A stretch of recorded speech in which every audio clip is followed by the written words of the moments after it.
नीचे लाइल बानी दोनों बरांड हो, जवन तू कैले रहू साली डिमांड हो। अरे सच हो? ऊपर नीचे लाइल बानी दोनों बरांड हो, जवन तू कैले रहू फोन पर डिमांड हो। हवा पहना दी हुक लगा दी, देखी दोसर के हो ना। आसो के बिगाड़ दिहला होलिया, चलिया छोट लइला ये पहुना। पियाला में किले रही का? साले भर में साली तोहर चोलिया, कैसे बढ़ गइल दुगुना। अरे अरे साले भर में साली तोहर चोलिया, कैसे बढ़ गइल दुगुना।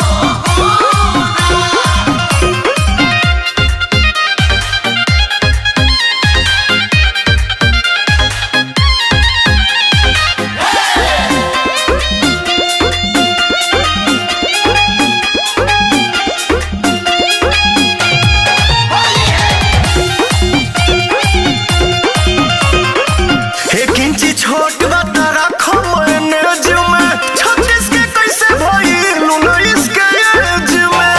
ई साइज रौरे बढ़ावल बा, अदतिया रौरे धरावल बा। किन्ही रेडीमेड लियावल बा, ना हमारा मन से सियावल बा। साली न रूसा ऐसे न दोसा, लादी फेर के देहू ना।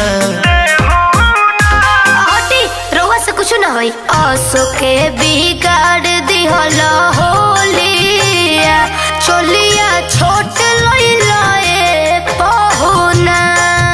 अब हमार का दोष बा। साले भर में साली तोहर चोलिया, कैसे बढ़ गइल दुगुना। साले भर में साली तोहर चोलिया, कैसे बढ़ गइल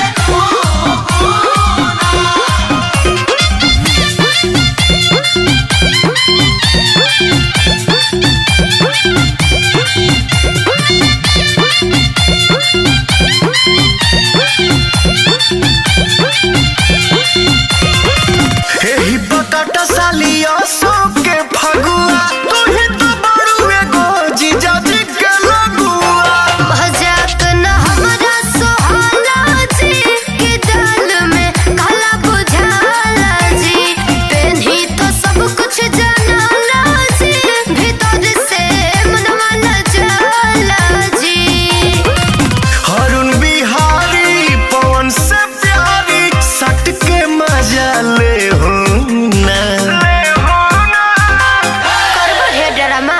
आसो के बिगाड़ दिहला होलिया, चलिया छोट लइला ये पहुना। अरे सुना ना।